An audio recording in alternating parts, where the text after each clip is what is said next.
Hello guys, welcome back on my YouTube channel agriculture future. तो कैसे हो सब लोग? आई होप कि सब अच्छे हो, हेल्थी हो। तो आज हम बात करेंगे मोठ बीन की फसल के बारे में, यानी कि मोठ की फसल के बारे में। इससे पहले हम बहुत सारी फसलें कर चुके हैं, जैसे कि आपको पता होगा। और अगर किसी को नहीं पता है तो मैं डिस्क्रिप्शन में लिंक दी हुई हैं सभी वीडियो के, वहाँ से आप उन लिंक को देख सकती हैं और वहाँ से क्लासेस को देख सकती हैं, या फिर चैनल में वीडियोस में जाके वहाँ से सभी क्लासेस आप देख सकती हैं। जैसा कि आप सबको पता है कि यहाँ पे जितनी भी क्लासेस हैं आपके लिए फ्री ऑफ कॉस्ट है, और स्पेशली एग्रीकल्चर सुपरवाइज़र यानी कि कृषि प्रवेशक और जेट के लिए।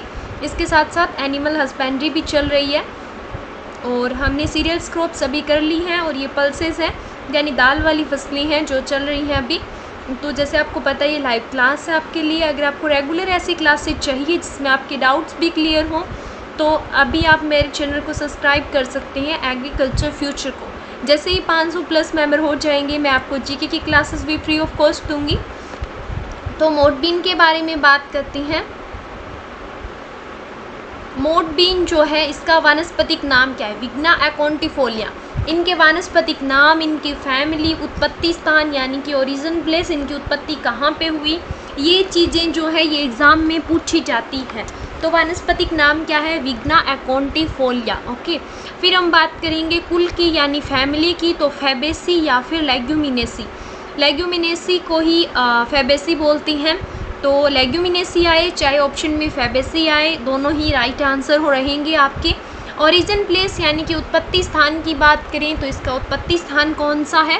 उत्पत्ति स्थान है भारत यानी कि इंडिया। यानी ये फसल जो है ना मोठ बीन, ये सबसे पहले कौन से एरिया के अंदर देखी गई, कहाँ पे मिली? तो अपने भारत इंडिया के अंदर। तो इसका उत्पत्ति स्थान क्या है? भारत। सबसे पहले यहाँ पे ग्रो की जाने लगी भारत में। फिर प्रोटीन की बात करती हैं, इसमें प्रोटीन कितना % पाया जाता है इसके बीज में? तो 18 से 22.5%। जैसे कि हमने मूंग में पढ़ा था कि उसमें 23% पाया जाता है, इसमें 18 से 22.5% पाया जाता है। मोठ बीन की फसल में मैं आपको दिखा दूं, ये वाला प्लांट रहता है मोठ बीन का, यानी ये मोठ बीन की फसल है, ऐसी होती है। ठीक है, ऐसे कलर के इसमें फ्लावर्स लगती हैं, और फिर क्या है, फलियाँ लगती है इसके अंदर। जैसे मोठ बीन में, मूंग बीन में लगती है, सेम मूंग की तरह ही मोठ के अंदर लगती हैं। फिर इसकी इम्पोर्टेंस यानी महत्व के बारे में पढ़ लें कि इसको किस लिए उगाया जाता है, किस पर्पज़ से, यानी हरे चारे के लिए उगाया जाता है, या सब्जी के लिए, या फिर मोठ का कोई अदर भी यूज़ है। तो इम्पोर्टेंस में क्या है, मोठ का पौधा जो है वो मृदा कटाव को रोकने वाला है। ठीक है, मृदा कटाव को रोकने वाला, यानी कि सोयल जो है, सोयल एरोजन को ये कम करता है। जो मोठ की फसल है वो क्या करती है? सोयल एरोजन को कम करती है। यानी कि सोयल एरोजन का क्या मतलब है? सोयल के जो पार्टिकल हैं, सोयल के मिट्टी के जो कण हैं, वो एक जगह से दूसरी जगह पे चले जाते हैं कई बार, या तो पानी के द्वारा, पानी के तेज़ बहाव के कारण, या फिर हवा के तेज़ बहाव के कारण। तो इस चीज़ को ये मोठ बीन जो है ये क्या करता है? कम करता है, यानी कि मिट्टी के कटाव को रोकने वाला ये प्लांट है। तो इसका यूज़ किस किस के लिए करते हैं? चारे के लिए किया जाता है, सब्जी के लिए यानी सब्जी बनाने के लिए, और मोठ सेवनी यानी कि बीकानेरी भुजिया बनाने के लिए भी मोठ का यूज़ किया जाता है। राजस्थान में हम बात करें तो चूरू, बीकानेर, नागौर, जोधपुर और बाड़मेर जो डिस्ट्रिक्ट हैं, उन डिस्ट्रिक्ट के अंदर ग्रो किया जाता है मूंग, ये जो मोठ है अपना, इसे।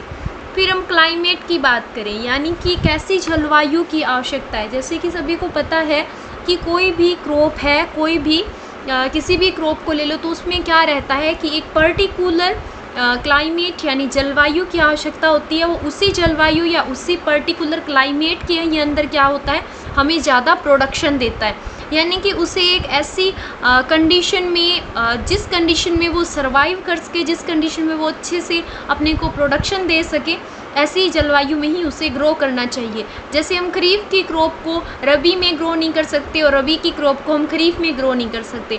ग्रो करने को तो कर लो, लेकिन उनसे प्रोडक्शन नहीं मिलने वाला आपको। जितना आपको रबी की फसलों से रबी के सीज़न में मिलेगा, उतना आपको जब आप उनको खरीफ में ग्रो ना करके रबी में ग्रो करोगे, उतना मिलेगा।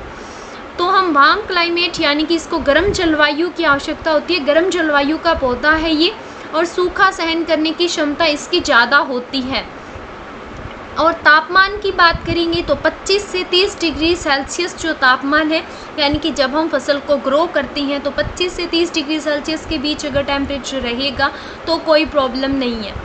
फिर मृदा या फिर सोइल की बात करते हैं। कैसी सोइल की आवश्यकता होती है? हमने सभी पल्सेस, जितनी भी हमारी पल्सेस क्रॉप है, दलहनी फसलें, उनमें एक ही चीज़ पड़ी है कि अच्छी जल निकास वाली दोमट मिट्टी की आवश्यकता होती है, जो कि इसके प्रोडक्शन के लिए बेस्ट रहती है। भूमि की तैयारी, तो यानी हम फिर प्रिपरेशन कैसे करेंगे? फिर की जो प्रिपरेशन रहती है, यानी कि हम कोई भी फसल को ग्रो करते हैं तो उससे पहले क्या करना पड़ता है? हमें फील्ड को तैयार करना पड़ता है ना उस फसल को ग्रो करने के लिए, उसे हम फील्ड प्रिपरेशन बोलते हैं। यानी कि कोई फसल को ग्रो करने से पहले जितनी भी प्रोसेस की जाती है उस फील्ड के अंदर, यानी हम हैरों फेरती हैं या फिर पाटा लगाते हैं, ये सब जितनी भी प्रोसेस है ये सब किसके अंडर में आती है? फील्ड प्रिपरेशन के अंडर में ही आती है।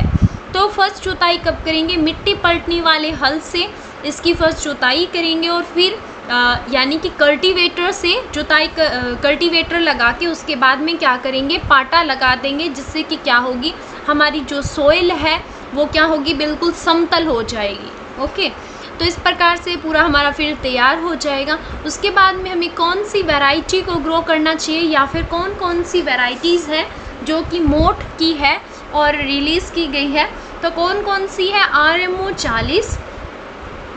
एक बात याद रखना, एग्ज़ाम में आपको कौन सी वैरायटीज़ पूछी जाती है? RMO 40 जो है, और ये जड़िया ज्वाला और मरु वृदान और मरु बहार, ये वैरायटीज़ बहुत बार पूछी गई हैं। जिसमें से जड़िया ज्वाला और RMO 40 तो बहुत बार पूछी गई है कि RMO 40 और जड़िया ज्वाला किसकी है, तो वहाँ पे हम कंफ्यूज हो जाते हैं कि मूंग की है या मोट की। तो ये किसकी वैरायटी है? मोट की। ओके, तो कौन कौन सी वैरायटी है? RMO 40 है, RMO 225 है, मरु वृदान और काजरी मोट 1, काजरी मोट 3 और RMO 257, RMO 423, RMO 435, जिसे कि मरु बहार भी बोला जाता है। अब ये याद रखना कि RMO 225 का सेकंड नेम है मरु वृदान। ओके, और जो RMO 437 है ना, उसका क्या है? मरु बहार। और फिर विकास और ज्वाला और जड़िया, ये क्या वैरायटीज़ हैं? किसकी वैरायटीज़ हैं? मोट की वैरायटीज़ हैं। तो ये याद रखना इम्पोर्टेंट है। बीज दर की हम बात करें तो ये देखो, ये बीज रहते हैं मोट के, ऐसे बीज होते हैं। ग्रीन ग्राम, यानी हमने मूंग के बीज देखे थे तो साइड शेप में सेम ऐसे ही थे, बट उनका कलर जो था वो बिल्कुल ग्रीन थे, इसीलिए हम उनको क्या बोलते हैं? Green gram. ठीक है, ग्रीन ग्राम बोला जाता है उसे।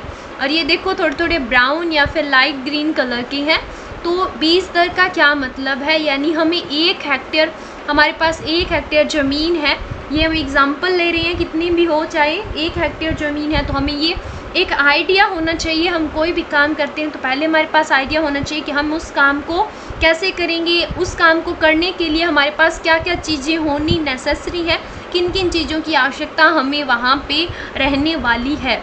तो वही बात यहाँ पे है कि 1 हेक्टेयर में हमें अब मोट को ग्रो करना है, ये तो हमें पता है, पर मोट को ग्रो करने के लिए कितनी सीड रेट, यानी कि हमें कितना बीज चाहिए होगा मोट का, तब जाके हम 1 हेक्टेयर में बुआई कर पाएंगे, तो उसे बोलते हैं बीज दर। ओके, तो बीज दर नॉर्मली कितना रखा जाता है? 10 kg प्रति हेक्टेयर रखा जाता है। मिक्स्ड क्रॉपिंग में, यानी कि मान लो कि मोट के साथ कोई और फसल को भी आप ग्रो कर रहे हो, तो क्या होगा? तो उस फसल को जब ग्रो करोगे तो उसका भी तो सीड रहेगा ना साथ में, तो इसकी हाफ कर दी जाती है। जो डोज है इसकी, जो सीड रेट है वो 4 से 5 kg पर हेक्टेयर कर दी जाती है। फिर नेक्स्ट स्लाइड की बात करेंगे, ये मैंने आपको मूंग में भी बताया था। इसकी रूट के अंदर ये देखो रूट नोड्यूल्स यानी कि गांठें पाई जाती है।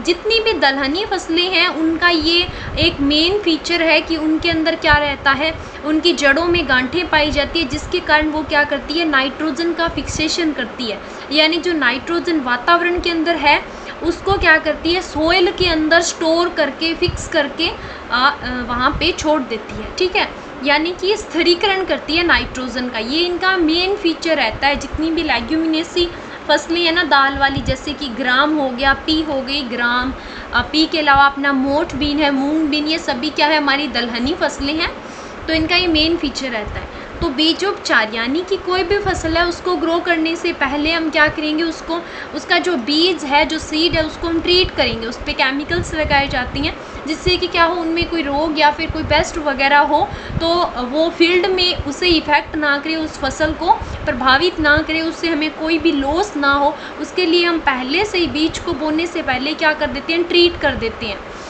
ताकि अगर बाय चांस मान लो कि हमारी जो मिट्टी है जहाँ पे हम ग्रो करने वाले हैं वहाँ पे कोई पहले से इंसेक्ट पेस्ट है जो कि हम फसल को जैसे ही ग्रो करेंगे उसे इफ़ेक्ट कर देंगे, उसे डिजीज़ प्लांट यानी कि उसमें डिजीज़ हो जाएगी। तो अगर हम उसे पहले से बीजोपचार कर देंगे तो ऐसी कोई प्रॉब्लम नहीं आएगी। तो सीड की बुआई से पहले हम क्या करते हैं, जो स्टेप्टोसाइक्लिन है 100 ppm पानी के घोल में 1 घंटे तक भिगो के रखती हैं। और फिर क्या करेंगे, कैफ्टाफ जो है 75 ST 2 ग्राम यानी कि 2 ग्राम डोज लेंगे कैफ्टाफ की, और उसे क्या करेंगे कैप्टान की, और उसे क्या करेंगे पर केजी सीड यानी कि 1 kg मोठ का बीज हम ट्रीट करने के लिए 2 ग्राम कैप्टान का डोज लेंगे और उसे ट्रीट कर देंगे।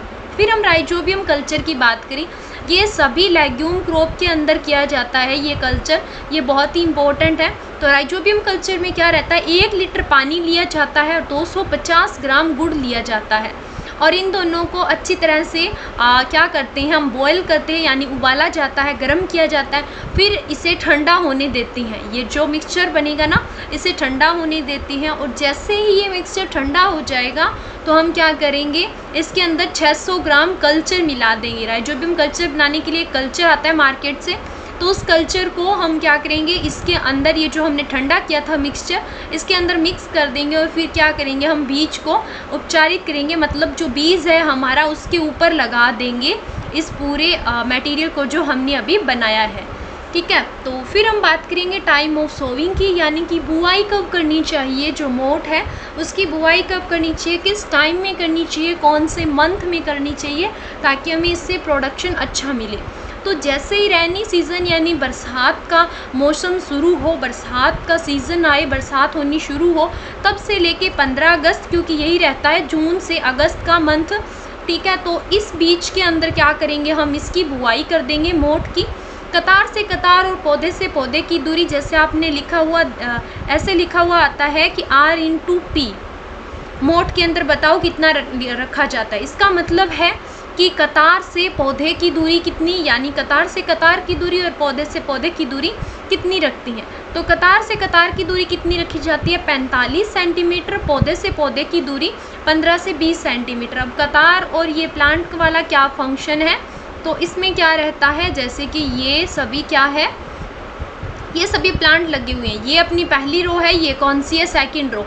अब इन दोनों कतार के बीच की जो दूरी है उसे बोलते हैं कतार से कतार की दूरी। ओके, तो ये कितनी रखी जाती है, 45 सेंटीमीटर, और ये एक प्लांट है और ये दूसरा प्लांट है, इन दोनों के बीच में जो डिस्टेंस रखी जाती है उसे हम बोलते हैं प्लांट से प्लांट की दूरी। तो ये कितनी रखी जाती है, 15 से 20 सेंटीमीटर। ओके, तो कितनी रखी जाती है डिस्टेंस या फिर स्पेसिंग, 45 इंटू 15 से 20 सेंटीमीटर रखी जाती है, यानी कि प्लांट से प्लांट के बीच की दूरी तो 15 से 20 सेंटीमीटर, और कतार से कतार की दूरी या रो से रो की दूरी 45 सेंटीमीटर रखी जाती है।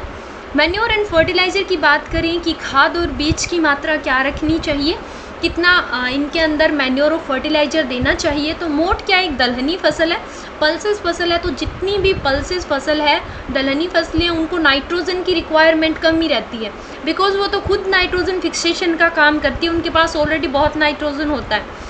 तो नाइट्रोजन की डोज हम कितनी अप्लाई करेंगे, ओनली 10 kg, यानी 1 हेक्टेयर में 10 kg नाइट्रोजन की डोज ही अप्लाई करेंगे हम।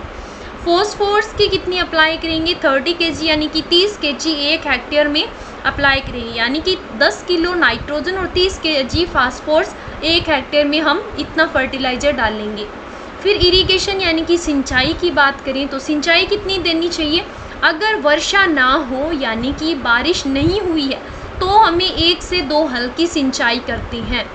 ओके, अगर बारिश ना हो, बाय चांस ये रेनी सीज़न की फसल है ना, बरसात के मौसम की, यानी बरसात पे डिपेंडेड है, तो अगर बारिश ना हो तो 1 से 2 हल्की सिंचाई कर देनी चाहिए, जिससे प्रोडक्शन अच्छा मिलेगा। इंटरकल्चर या फिर इंटरक्रॉपिंग की बात करें तो इसमें क्या होता है, मोठ की फसल में 30 दिन की होने पर निराई गुड़ाई करते हैं। ये भी मूंग के जैसा ही है कि 30 दिन की जब फसल हो जाएगी, 30 दिन हो जाएंगे जब इसे सोन किए, तो हमें क्या करनी पड़ेगी, निराई गुड़ाई करनी पड़ेगी इस फसल की। और रसायन की अगर हम बात करें कि अगर मान लो कि ये जो वीड है, जो खरपतवार है, इसके अंदर निराई गुड़ाई क्या होती है कि मतलब जो अपने 1 सेकंड मैं आपको बता देती हूँ। मान लो कि ये सभी क्या है, मोठ के प्लांट, यही मैंने एग्जांपल आपको मूंग की क्रॉप में भी दिया था, ये सब मोठ के प्लांट है। इनके बीच में ये वाले जो प्लांट निकल चुके हैं ना, या फिर इनके बीच में यहाँ पे निकले हुए जो प्लांट हैं जो हमने ग्रो नहीं किए, मोठ की फसल के अलावा इस एरिया के अंदर जितनी भी अदर प्लांट ग्रो किए हुए हैं, यानी कि मान लो गेहूं का कोई प्लांट निकल के आ गया, या फिर हिरणखुरी, या फिर कोई और खरपतवार, कोई और पौधा जो हमने ग्रो किया ही नहीं था और फिर भी ग्रो हो गया, तो उसे हम क्या करेंगे, हाथ से उखाड़ के अलग कर देंगे। ये प्रोसीजर क्यों किया जाता है, बिकॉज़ अगर ये प्रोसीजर हम नहीं करेंगे तो मान लो कि ये जो न्यूट्रेंट और सोयल से जो न्यूट्रेंट मिलने वाले थे, जो पानी हमने दिया है, वो सब चीज़ें ये भी क्या करेंगे, इनके पार्टनर बनेंगे और ये भी इनसे कंपटीशन करेंगे कि हमें भी चाहिए ये, लेकिन हमें देना तो अपनी मेन फसल को है, क्योंकि प्रोडक्शन तो हमें इससे मिलने वाला है। तो जितना इसको रिक्वायर्ड होगा ना, उसका कुछ हिस्सा ये भी ले लेंगे। इसलिए हम क्या करेंगे, इन्हें हाथ से निकाल के पहले ही बाहर फेंक देंगे। ये प्रोसीजर जो है हाथ वाला, ये तभी अप्लाई होता है जब वीक कम हो, तो हम ये प्रोसीजर कर सकते हैं। मान लो हमारे पास फीड ज़्यादा है या फिर फीड के अंदर बहुत ज़्यादा ये हो चुके हैं, तो हम हाथ से निकाल के नहीं फेंक सकते, फिर हमें स्प्रे का यूज़ करना पड़ेगा। ओके, स्प्रे से यानी केमिकल का उपयोग करना पड़ेगा। केमिकल का उपयोग करेंगे तो कौन से केमिकल को यूज़ में लेंगे, 1 kg फ्लूक्लोरेलिन प्लस 1000 लीटर वाटर में मिक्स करके क्या करेंगे, सॉइल के अंदर मिक्स कर देंगे पर हेक्टेयर। ओके, और फिर बात करते हैं कि हार्वेस्टिंग या फिर थ्रेसिंग, यानी कि कटाई या मढ़ाई कब करनी चाहिए इस फसल की। जो मोठ बीन है इसे कब निकालना चाहिए, तो अक्टूबर या फिर नवंबर के मंथ में हार्वेस्टिंग करनी चाहिए, कटाई या मढ़ाई करनी चाहिए। फलियां जो है ब्राउन कलर की जब हो जाए और जो प्लांट हमारा है वो येलो कलर का हो जाए, तब हम क्या करेंगे, इस फसल को वहाँ से निकाल लेंगे या फिर उसकी कटाई कर देंगे। अगर हम ज़्यादा टाइम तक रखेंगे कि जितना है टोटल वो सभी क्या हो, मैच्योर हो जाए, तो उसमें क्या होगा, जो फलियां जो है उससे दाने जो है वो ऑटोमेटिक बाहर आने लगेंगे अपने आप से, जिससे कि हमें क्या होगा, नुकसान होगा, बिकॉज जो दाने हैं वो नीचे गिर जाएंगे, जिससे हमें प्रोडक्शन के अंदर कमी होगी। और थ्रेसर से निकालते हैं इसे। ओके, तो नेक्स्ट क्या है, नेक्स्ट है कि इसकी उपज कितनी रहती है, यानी कि इससे हमें कितना प्रोडक्शन मिलता है पर हेक्टेयर की बात करी तो 6 से 8 क्विंटल तो पर हेक्टेयर इसका बीज रहता है, यानी हमें इससे बीज मिलता है 6 से 8 क्विंटल, और 8 से 10 क्विंटल सूखा चारा भी मिल जाता है। मोठ का सूखा चारा पशु बहुत मतलब कि उन्हें बहुत अच्छा लगता है, तो इसको सूखे चारे के लिए भी यूज़ में लेती हैं, यानी कि इसका सीज़न जब निकल जाता है तब पशुओं को खाने के लिए दिया जाता है। तो 8 से 10 क्विंटल सूखा चारा, यानी कि जो यानी कि हम जैसे ये मान लो प्लांट है जो मोठ का है, इससे हमें फलियां हमने अलग कर ली, उसके बाद में जो बाकी पार्ट बच जाएगा, इसका स्ट्रा जो है वो पशुओं को खिलाया जाता है। तो ये वाले जो हैं ये बीज हैं इसके मूंग के, मोठ के सॉरी।